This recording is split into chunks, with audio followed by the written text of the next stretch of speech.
Trovejar do Silêncio. Áudio 5. Capítulo 3. Além do poder. Enquanto o homem tiver alguém ou alguma coisa em que possa se apegar, não encontrará Deus. Qualquer coisa que o homem conheça ou possa vir a conhecer por meio de sua mentalidade humana, seja coisa ou pensamento, isso não é Deus. Ninguém pode ir ao encontro de Deus enquanto tiver onde se apoiar, tiver o que segurar ou algo em que possa pensar. E apesar de parecer estarrecedor e incrível, é verdade. Muitos de nós conheceram uma boa parcela das coisas boas da vida e um pouco das coisas ruins. E embora possamos não nos alegrar com as coisas ruins, teremos indubitavelmente de admitir que não encontramos qualquer felicidade permanente nas coisas boas. A maioria de nós deve já ter suspeitado que há algo além disso tudo. Mas o quê? O que é esse algo? Seria Deus? Se for, o que é que os homens chamam Deus? Será Deus uma vaga esperança, um sonho sem sentido? Ou será Deus de fato tangível? É possível conhecer Deus? A busca de Deus não é fácil para ninguém. E quando chega a sua revelação, é algo tão diferente do esperado que, se a pessoa for honesta, terá de confessar que está além de sua compreensão. Só depois de ter tido confirmação daquilo que descobriu por si mesma nas palavras faladas e escritas, que apresentam-no em milhares de modos diferentes. Depois de viver com isso por anos e anos, definitivamente o registra. As religiões cresceram porque em um tempo muito remoto, o homem encontrava constantemente problemas de um ou outro tipo a atormentar sua experiência humana. Se fosse pescador, achava que a pesca não estava correndo bem em determinada estação. Se fosse caçador, encontrava períodos de caça escassa. E se fosse lavrador, alguns anos apresentavam chuvas demais e outros de menos. Poderia, eventualmente, ter inimigos a atravessar a cerca e molestá-lo. E nessas horas, quase sempre, os fortes sobrepujavam os fracos, saqueando os vizinhos menos poderosos e, às vezes, reduzindo-os à escravidão. Mesmo que não os capturassem para uma completa escravidão física, os mantinham escravizados mentalmente, na maior ignorância possível para poder explorá-los mais facilmente. E, na eventualidade de os fracos se fortalecerem, o quadro muitas vezes se invertia. Os registros históricos indicam que os poderosos sempre ganham dos fracos. As balas sobrepujaram os que tinham arcos e flechas, os canhões triunfaram sobre as balas e, por fim, as bombas ganharam dos canhões. Sempre se usou um poder para sobrepujar o outro, e como último refúgio, o homem se voltou para Deus, esperando que fosse mais poderoso que as armas que possuía. O Velho Testamento está cheio de relatos de pessoas e nações que pediam a Deus que destruísse seus inimigos. Não há, porém, relatos de que tais inimigos fossem mais malvados do que eles, e por isso merecedores da destruição, mas apenas que precisavam das terras e dos escravos dos inimigos, ou de algo que estes possuíssem. O único tema das orações a Deus era que ele varresse os inimigos e lhes franqueasse, assim, a pilhagem de suas propriedades. Este é o significado de Deus, ainda hoje, para muitas pessoas, algo para ser usado. Só que hoje, em vez de estarem preocupadas apenas com os inimigos humanos, as pessoas atribuem a Deus também a responsabilidade de livrá-las de suas doenças e pecados. Por vezes, o homem procura um poder maior com o qual possa sobrepujar as forças que o perturbam e aborrecem. Hoje, o mundo presencia a descoberta de forças tremendas, maiores do que eram esperadas ou atribuídas a Deus, uma vez que as forças materiais descobertas lhe permitem varrer os inimigos quase instantaneamente, desde que o outro não o faça antes.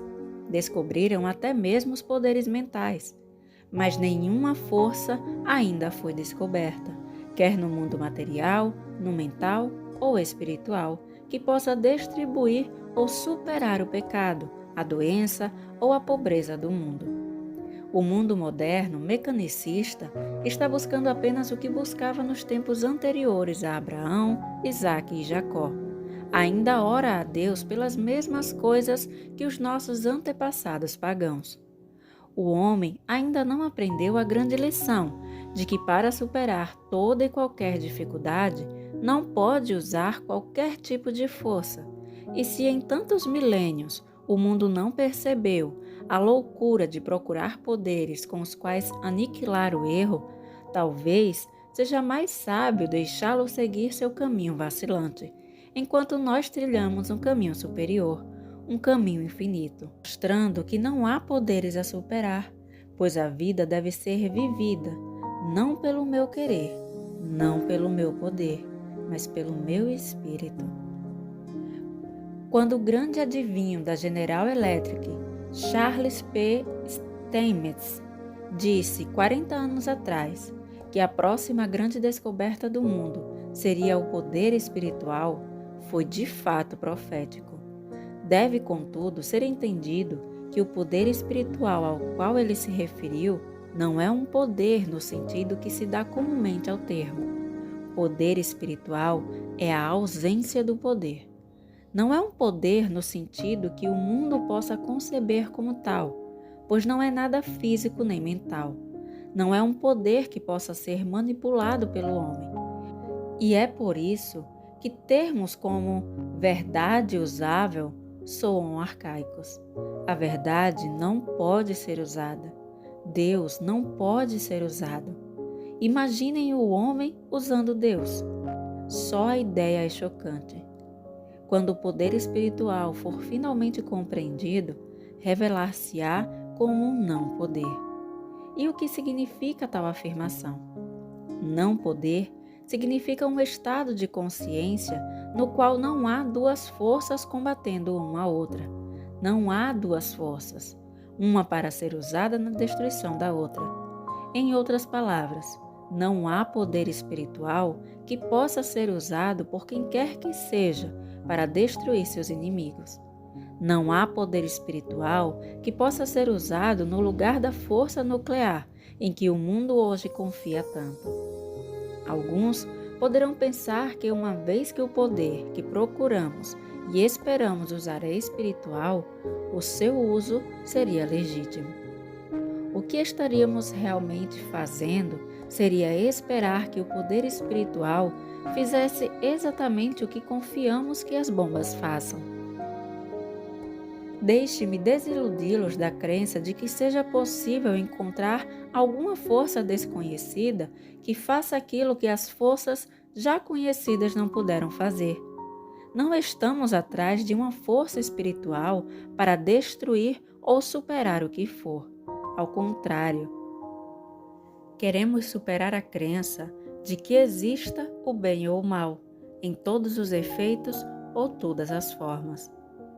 Quando fui levado a meditar sobre essa ideia de força, eu percebi que a causa de toda perturbação e de todo conflito da vida reside na crença profundamente arraigada na existência de dois poderes, o que tem resultado em atitudes como a sobrevivência do mais apto, a autopreservação como lei fundamental da vida, e no uso da força na guerra e em quase todas as atividades humanas. Ao longo dos tempos, um poder sempre foi usado para superar, destruir ou substituir outro poder. E a despeito de tais uso do poder, os mesmos males sobre a terra, desde o começo dos tempos, ainda assolam o mundo. O passar do tempo não eliminou ou destruiu de modo algum o poder do mal. Estava ruminando tais ponderações quando veio à minha mente uma pergunta. Estará o homem procurando por uma força maior para fazer com ela o mesmo que fez com as outras? É possível que haja uma força espiritual que venha a destruir e suplantar a força da matéria? E se isso for descoberto, Poderá advir algum mal do seu uso, até que o mundo tenha de descobrir outra força que supere a do espírito? Qual o limite? Onde isso vai parar? Sabemos que onde quer que tenha sido usado qualquer tipo de poder, sempre houve a possibilidade de ser usado tanto para o bem como para o mal. Como pode ser? Perguntei na minha meditação. Será possível que numa ordem divina o poder de Deus possa ser usado para o bem como para o mal? Assim que a pergunta lampejou, recebi a resposta. Não. Se você descobrir o que é o poder de Deus, compreenderá que não há opostos nem oposição. Tal poder não pode ser usado nem para o bem nem para o mal. Só pode permanecer como poder criativo, de manutenção e sustento do bem. Um poder que não pode ser usado. O poder de Deus não pode ser usado. Ele pode nos usar, mas não pode ser usado por nós. Esse é o poder que o mundo espera, que mostrará não ser nenhum poder. O que ninguém pode usar, mas que só mesmo Deus pode ativar, expressar e motivar. Ficou muito claro para mim que enquanto houver a crença em dois poderes, sempre haverá pessoas a usar o poder para o bem e outras para o mal. Mas, visto que a inércia impede a maioria dos membros da família humana assumir uma posição ativa para o bem, geralmente o mal predomina. Quando o poder se apoia a princípio na força material, há forças boas e más atuando. Veio então a era em que predominou a força mental, e por um curto lapso de tempo ela foi boa. O poder mental foi usado para curar e regenerar. Mas logo descobriu-se que o poder mental poderia ser usado para propósitos ruins, tanto quanto para os bons. E hoje, o mundo abriga, como sempre, ambas as forças, a material e a mental. O desafio é, pois, ir além do uso de qualquer força ou poder, até um estado de não poder. Para cada parcela de força positiva que possa ser posta em ação, quer no reino material, quer no reino mental, alguém no mundo vai descobrir como usar a força do mal. A solução definitiva para essa luta de forças opostas está na habilidade de se erguer até o poder de Deus, que não é um poder bom, mas criador de manutenção e sustento. Erguer-se até a dimensão da vida em que não há poderes, isto é, poderes que possam ser usados. No universo criado por Deus, o segredo da vida está no não poder. Quando atingimos o ponto do não poder, este pode atuar por nós, dentro e por meio de nós. Isso nos coloca em posição bem humilde, onde pode ocorrer muito do que não gostamos, e temos o alerta que Jesus, o Cristo, nos deu. Eu, por mim mesmo, nada posso fazer. E é este o intuito desta mensagem, chegar a um ponto onde não só concordamos com a afirmativa, eu de mim mesmo nada faço, mas também demonstrar que isso é realmente verdadeiro. Deixamos o não poder, ou poder de Deus, afirmar-se e fazer o trabalho. Há uma segunda parte deste princípio, de igual importância e corolário natural da primeira. Afirmei acima que o homem sempre procurou um poder para sobrepujar outros poderes, mas também procurou algo além disso. Procurou por um Deus que lhe desse coisas, como comida, roupas e moradia. Como o mestre sabia disso, preveniu seus seguidores assim: não cuideis de vossas vidas, do que comereis, do que bebereis, e nem do vosso corpo, como o que cobrireis. Ele sabia que desde muito tempo o homem estivera à procura de um Deus que lhe desse comida, roupa, abrigo, companhia, suprimento, boas colheitas, boa caça e boa pesca. E apesar de sua ordem para que parassem de procurar coisas, 2000 anos depois, o mundo ainda vai à igreja rezar justamente por aquilo que o Novo Testamento disse para não buscar na oração. Os homens ainda procuram um Deus que lhe dê coisas e falham, assim como falharam na busca de um Deus que fosse um poder insuperável para destruir seus inimigos. Quando abandonarmos a busca do poder de Deus, encontraremos o não poder, que trará harmonia para a nossa vida. Quando pararmos de pedir coisas para Deus, receberemos o maior dos presentes, Deus mesmo. Receberemos Deus na consciência, em nosso santuário interior, nesse lugar secreto do Altíssimo, que não se encontra em outro lugar senão dentro de nós mesmos. A grande lição a ser aprendida é que o intuito de todas essas coisas é a descoberta de Deus como um fim em si mesma. Há aqueles que pensam: será que terei saúde? Ou será que terei farto suprimento? Minha resposta é: eu assim suponho, pois a graça de Deus nos supre abundantemente de tudo o que precisamos, mesmo daquilo que se apresenta como este nosso cotidiano, embora nós não tenhamos qualquer poder para obter tais coisas de Deus. Quando temos a real percepção consciente de Deus, a dor, as perdas e as limitações desaparecem. Infelizmente, ainda haverá pessoas doentes ou pobres. Os pobres sempre estarão conosco, pobres de saúde, de carteira ou pobres moralmente. Com estes repartimos a abundância do melhor de nossa capacidade. Mais do que isso não podemos fazer.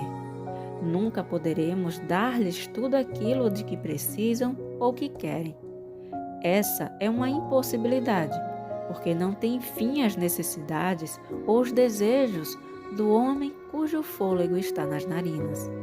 Pois, até que alguém perceba a futilidade da busca das coisas, nunca será satisfeito. Por que não paramos de procurar o poder de Deus, de buscar algum pensamento ou verdade que achamos que nos deixaria melhores ou mais prósperos, e em vez disso, não atentamos para o fato de que por nós mesmos nada podemos fazer e que ninguém descobriu um poder que destrua os inimigos?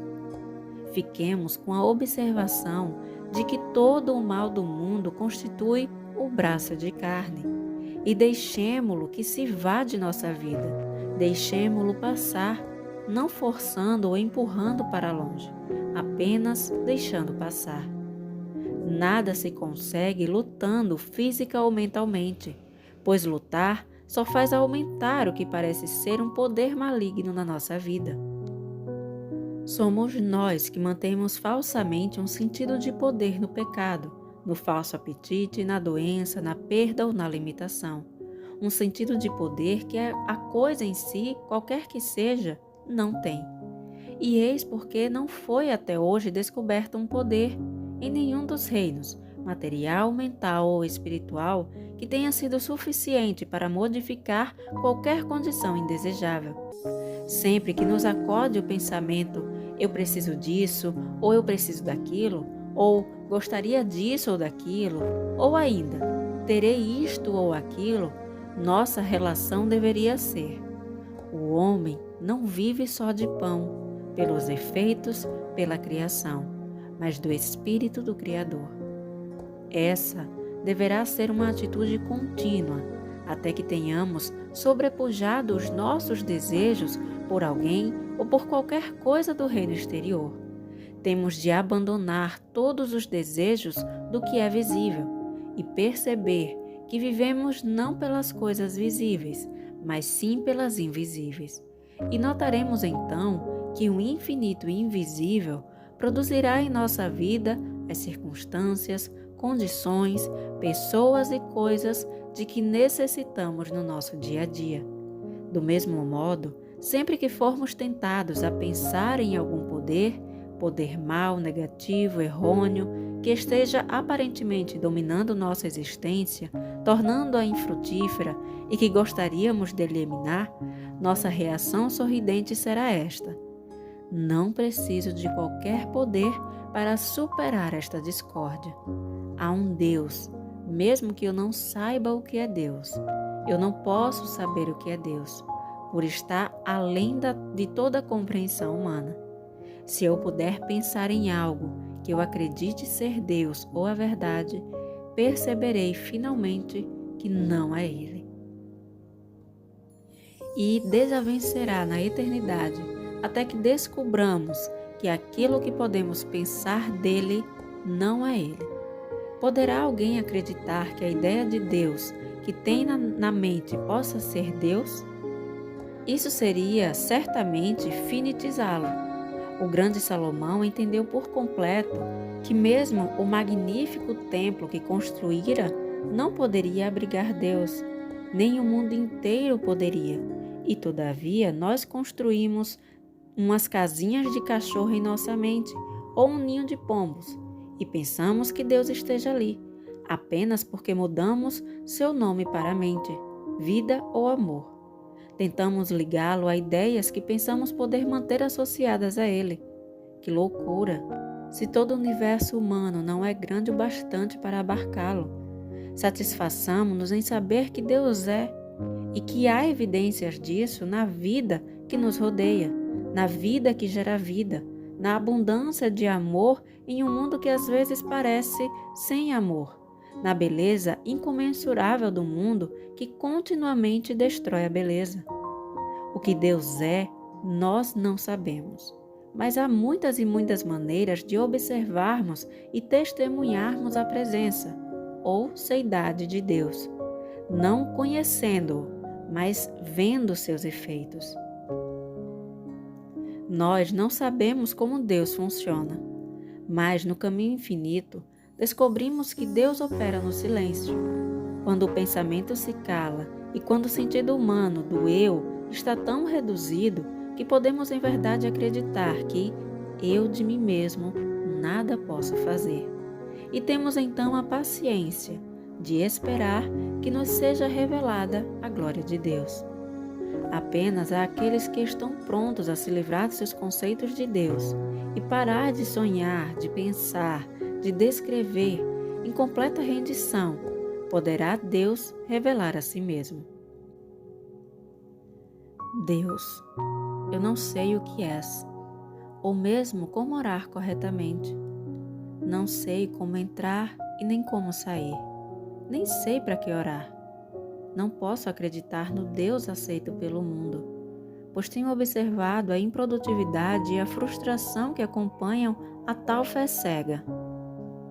Eu posso encontrar o Deus que nenhum homem jamais conheceu, o Deus que é, o único e verdadeiro Deus que criou este universo à sua própria imagem e semelhança, perfeito, harmonioso e completo, o qual sustenta e mantém em sua eterna e infinita perfeição. Nesse Deus posso acreditar. Revela-te, meu Pai, mostra-me a tua vontade. Nunca mais te desonrarei tentando te dizer do que preciso e coagir-te a me fornecer.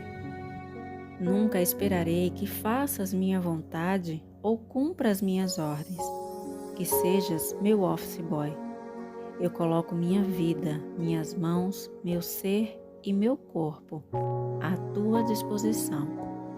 Faz disso o que quiseres, Pai. Toma meus pecados, meus medos e minhas doenças. Toma minha saúde e minha riqueza. Toma tudo isso. Peço apenas um presente. Tu mesmo. Podemos chegar a um tal estado de receptividade e a ele responder apenas até à medida que estivermos prontos. E nossa prontidão só nos virá após termos nos aproximado de todas as diferentes formas sob as quais o mundo nos apresenta a Deus. O Deus das religiões, do mundo metafísico, o Deus que achamos poder usar, o Deus que demonstra as coisas. De todas essas modalidades nós experimentamos. E só depois de ter chegado ao fim das tentativas é que estaremos prontos para a rendição, prontos para não mais buscarmos um grande poder para destruir os inimigos ou para nos recobrir de dádivas. Livremo-nos desses tipos de Deus, detendo-nos nas seguintes expressões: Deus é, sua graça é minha suficiência, e não há força ou poder. O homem não deverá viver por outros poderes ou outras coisas, mas pela palavra. Tempos atrás, os que sondam a metafísica perderão sua fé no poder material e em seus meios. Agora, ao darmos o passo seguinte, que é nos livrarmos da crença nos meios mentais, poderes ou remédios mentais, chegamos ao Deus real, que pode ser vivenciado, mas que nunca pode ser conhecido com a mente e que não pode ser usado.